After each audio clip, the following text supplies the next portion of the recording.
Hello, नमस्कार सर्वांना. श्री स्वामी समर्थ. पुन्हा एकदा नवीन रेसिपीसोबत तुम्हा सर्वांचं अगदी मनापासून स्वागत. तर इथे मी भोगीची भाजी बनवते, जे की उद्या बनवली जाते. तर त्यासाठी मी कढईत एक छोटी वाटी शेंगदाणे भाजून घेते. तर हे शेंगदाणे आपल्याला छान खरपूस खमंग भाजायचे आहेत. आणि शेंगदाणे थोडेसे भाजत आले की आपल्याला त्याच्यात अर्धी वाटी म्हणजे छोटी अर्धी वाटी तीळ घालायचे आहेत. तीळ तुम्ही कुठलेही घाला, गावरान घाला किंवा पांढरे घाला. तर मी तर गावरान तीळच घातलेत. तर तीळ थोडेसे चटचट वाजायला लागले की लगेच त्याच्यात मी किसलेलं खोबरं घातलं. खोबरंसुद्धा आवडीनुसार कमी जास्त घेऊ शकता. तर इथे मी अर्धी वाटी खोबरं घातलेलं आहे. छान खरपूस भाजून घेतलं आहे. आता हे थोडंसं थंड करून घेते.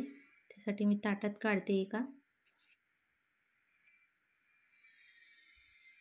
आणि आता आपल्याला ह्याची मिक्सरला पावडर बनवायची म्हणजे वाटण बनवायचं आहे. तर आता मी म्हणजे ओलसर वाटण नाही बनवणार आहे, तर मी कोरडं वाटण बनवणार आहे. तर आता हे मिक्सरला छान वाटून घेते.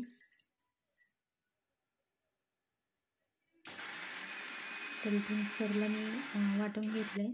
खूप जास्त बारीकही नाही.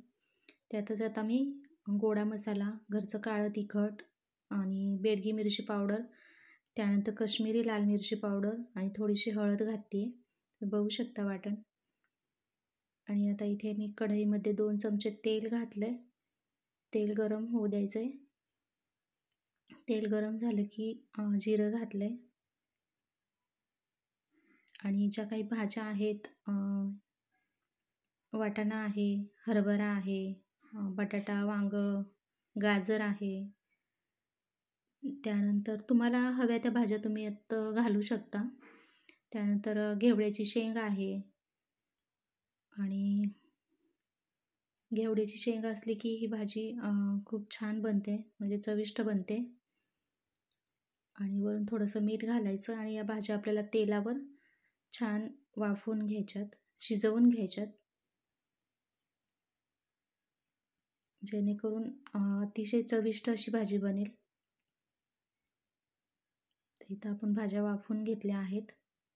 आता जे काही गावरान बोरं असतात तर ती एक 4-5 मी बोरं घेतली आणि ते कट करून मी त्याच्यात घातली. कारण जर अख्खी घातली तर ते आठळ्या असतात आतल्या, ते एखाद्या वेळेस तोंडात येऊ शकतात, दाताखाली वगैरे. त्यासाठी मी कापून घातले. तर जे काही वाटण होतं ते घालून मी मिक्स केलं आहे. आणि इकडे मी गरम पाणी करून घेतलं, जेणेकरून गरम पाणी घातले की आपल्या भाजीला पटकन उकळी येते आणि भाजी लवकर तयार होते. त्यासाठी तर मी इथं मसाला मिक्स केला आहे. तर अशी सुद्धा सुक्की भाजी तुम्ही डब्याला वगैरे देऊ शकता. त्यानंतर मी त्यातच गरम पाणी घातलं आणि पुन्हा थोडीशी गावरान बोरं घातली, कारण एक आंबूसपणा छान लागतात बोरं ह्याच्यात. म्हणून मी परत 2-3 बोरं घातली कट करून. तर मिक्स केली. तुम्ही अशा पद्धतीची सुद्धा भाजी ठेवू शकता, म्हणजे घट्टसर चपातीसोबत म्हणा किंवा काय. पण आम्ही शक्यतो बाजरीची भाकरी तीळ लावून बनवतो याच्यासोबत खायला, या भाजीसोबत. आणि गरम पाणी आपल्याला हवं तेवढं घालायचं आहे. भाजी एकदा मिक्स करायची. मस्त, खूप मस्त झालेली ही भाजी, नक्की ट्राय करा.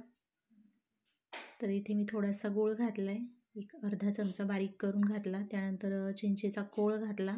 याने ही भाजीला खूप छान टेस्ट येते. आणि थोडीशी कोथिंबीर चिरून घातली आणि एक छोटीशी उकळी काढायची आहे. मस्त आपली इथं भाजी तयार आहे. आता आता मी या भाजीसोबत बाजरीची भाकरी बनवते. त्यासाठी मी इथं बाजरीचं पीठ घेतलं आहे. एक भाकरीचं चाळून घेतलं पीठ. थोडं पाणी घालून आपल्याला पीठ छान मळून घ्यायचं आहे. जितकं पीठ चांगलं मळलं जातं तेवढी भाकरी तुमची छान बनते. आणि भाकरी थापून घ्यायची व्यवस्थित अशी, आणि वरून तीळ आपल्याला थोडेसे पसरवून घ्यायचे आणि हाताच्या साहाय्याने थोडंसं प्रेस करायचे आणि नंतर हळूवार भाकरी थापून घ्यायची. भाकरी व्यवस्थित थापून झाली की मग आपल्याला गरम तव्यावर टाकायची आहे. तवा गरम करून घ्यायचा व्यवस्थित.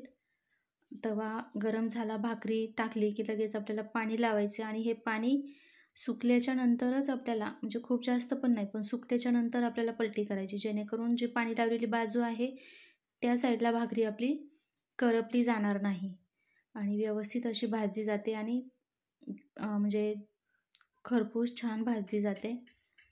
तर या पद्धतीने भाकरीच्या कडा वगैरे सगळं आपल्याला व्यवस्थित भाजून घ्यायचं आहे आणि मग भाकरी आपल्याला पलटी टाकायची.